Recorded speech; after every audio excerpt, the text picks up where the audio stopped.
70 കൊല്ലം കൊണ്ട് ഇവരെ 70 വർഷം കൊണ്ട് ഈ രാജ്യം നശിപ്പിച്ച് നാറാണക്കല്ല് പിടിപ്പിച്ചത് നന്നാക്കിയെടുക്കാൻ 12 വർഷം പോരെ നിഷാദേ. അതിന് ഇനിയും വേണ്ടി വരും, സമയം വേണ്ടി വരും. അത് നന്നാക്കി എടുക്കാൻ സമയം വേണ്ടി വരും. അത് ഇപ്പം എല്ലായിടത്തും ദേശീയ മാധ്യമങ്ങളടക്കം എല്ലാം പുറത്തുവിടുന്നത് ദേശീയ മാധ്യമങ്ങളെ പിള്ളേർ റോഡിലിട്ട് കൂവാണ്. ഈ ദേശീയ മാധ്യമങ്ങളൊന്നും പറയല്ലേ 14 വരെ ഈ രാജ്യത്ത് ദേശീയ മാധ്യമങ്ങളൊക്കെ പറയല്ലേ, ദേശീയ മാധ്യമങ്ങളെ പിള്ളേർ റോഡിലിട്ട് കൂവാണ്. നിങ്ങൾക്ക് അല്ലല്ല അത് വേറെ കാര്യം. ഇവിടെ അത് രാവിലെ അമേരിക്കൻ ഗൂഢാലോചന എന്ന് പറയുക, ഉച്ചയ്ക്ക് പാകിസ്ഥാൻ ഗൂഢാലോചന എന്ന് പറയുക, വൈകുന്നേരം ബംഗ്ലാദേശ് ഗൂഢാലോചന എന്ന് പറയുക. ഇതാണ് പരിപാടി. ദേശീയ മാധ്യമങ്ങൾ ഹിന്ദിയിൽ കൊടുക്കുന്നു, അത്രേ ഉള്ളൂ. ദേശീയ മാധ്യമങ്ങൾ എന്നൊക്കെ പറയുമ്പോൾ ഇത് ഇവിടെ നിഷാദെ എന്തുമായിക്കോട്ടെ, ഈ 2000 ആ കാലഘട്ടത്തിൽ പുറത്തു വന്ന പേപ്പർ ലീക്ക് ചെയ്ത ഡേറ്റ ശരിയോ തെറ്റോ അത് മാത്രം ഇവർ നിഷേധിച്ചാൽ മതി. എന്തായിരുന്നു പ്രിയങ്ക ഗാന്ധി രാജസ്ഥാനിലെ പരീക്ഷാ പേപ്പർ ചോർന്നപ്പോൾ പറഞ്ഞത്? ഇത് രാഷ്ട്രീയവൽക്കരിക്കരുത്, ഇത് നമ്മുടെ സിസ്റ്റത്തിന്റെ പ്രശ്നമാണ്, ഇത് നമുക്ക് ബുദ്ധിമുട്ടാണ്, ഇത് നമുക്ക് തടയാൻ വലിയ പ്രിയങ്ക ഗാന്ധിയോട് സംസാരിക്കാൻ പറയാവുന്ന കാര്യമാണ് നിങ്ങളോട് ചോദിക്കുന്നത്. അല്ല, അത് പ്രിയങ്ക ഗാന്ധിയോട് ചോദിക്കുമ്പോൾ പ്രിയങ്ക ഗാന്ധിയോട് നോക്കൂ, പ്രിയങ്ക ഗാന്ധിയോട് സംസാരിക്കും, പറയാം, അതൊക്കെ പറയാം, ശരിയാണ്. പക്ഷേ ഈ വിഷുവിനെ അഡ്രസ് ചെയ്യേണ്ട അങ്ങനെയാണോ? നിങ്ങൾക്ക് പറയാം.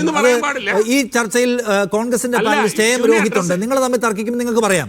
പക്ഷെ അവിടെ നിൽക്കുന്നത് ജന്തർ മന്ദറിൽ നിൽക്കുന്ന 20 വയസ്സുള്ള കുട്ടിയാണ്. 20 വയസ്സുള്ള കുട്ടി എന്ന് പറഞ്ഞാൽ 18 വയസ്സുള്ള കുട്ടിയാണ്, 17 വയസ്സുള്ള കുട്ടിയാണ്. മോദി അധികാരത്തിലേക്കുമ്പോൾ 5 or 6 വയസ്സ് മാത്രം പ്രായമുള്ള കുട്ടികളാണ് അവിടെ ഉള്ളത്.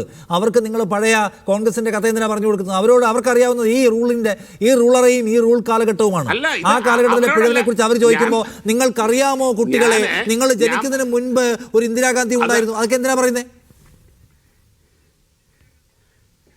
അല്ല, ഞാനിവിടെ ഇരുന്ന് പറയുന്നത് ജന്തർ മന്ദിറിലെ അല്ല അഡ്രസ്സ് ചെയ്യുന്നത്. ഞാനിവിടെ ഇരുന്ന് പറയുന്നത് നിഷാദ് റാവുത്തറിൻ്റെ ചാനലിലാണ്.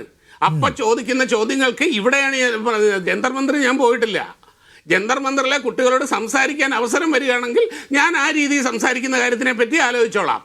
ഇവിടെ ഈ മീഡിയ വണ്ണിലിരുന്ന് നിങ്ങളുടെ രാഷ്ട്രീയ ദുരുദ്ദേശത്തോടു കൂടിയുള്ള ചോദ്യങ്ങളെ അഡ്രസ്സ് ചെയ്യുമ്പോൾ ആ രീതിയിലേ എനിക്ക് നിങ്ങളോടും പറയാൻ പറ്റുള്ളൂ. അപ്പം പല ചരിത്രങ്ങളും പറയേണ്ടി വരും, നിങ്ങളത് കേൾക്കേണ്ടിയും വരും. അത്രയോ ഞാൻ പറഞ്ഞിട്ടുള്ളൂ. അതാ ഞാൻ പറഞ്ഞത്. ഈ ബഹളം വെക്കുന്നവരാരെങ്കിലും ഈ പറയുന്ന കാര്യങ്ങൾ പറയാറുണ്ടോ? മിണ്ടുന്നില്ലല്ലോ. നമ്മളിവിടെ ഫ്ലോറിലാണല്ലോ ചർച്ച ചെയ്യുന്നത്. ഫ്ലോറിൽ ചർച്ച ചെയ്യുമ്പോൾ ആ അഡ്രസ് ചെയ്യാൻ തീരുമാനിച്ചിട്ടുണ്ട് എന്നൊരു പോയിന്റ്. രണ്ടാമത് ആദ്യത്തെ കഥയല്ല എന്ന ഷാബുവിന്റെ പോയിന്റാണ്. നിമിഷ് ജോസഫ് പ്രധാനമന്ത്രി ട്വീറ്റ് ചെയ്തല്ലോ, ഈ പ്രശ്നത്തിലെ കുറ്റക്കാരെ എല്ലാം അതിവേഗത്തിൽ ശിക്ഷിക്കും എന്ന് വെച്ചാൽ പ്രധാനമന്ത്രി ഈ സമരത്തോട്, സാധാരണ നിലയ്ക്ക് സമരങ്ങളോട് അദ്ദേഹം വേഗത്തിൽ പ്രതികരിക്കാറില്ല, പക്ഷേ ഈ സമരത്തോട് അദ്ദേഹം കുറച്ചുകൂടി വേഗത്തിൽ റെസ്പോണ്ട് ചെയ്തിരിക്കുന്നു. എന്ന് മാത്രമല്ല കുറ്റക്കാരെ എല്ലാവരെയും ശിക്ഷിക്കും, ഫാസ്റ്റ് ട്രാക്ക് കോടതി സ്ഥാപിക്കും എന്നൊക്കെ പ്രഖ്യാപിക്കുകയാണ്.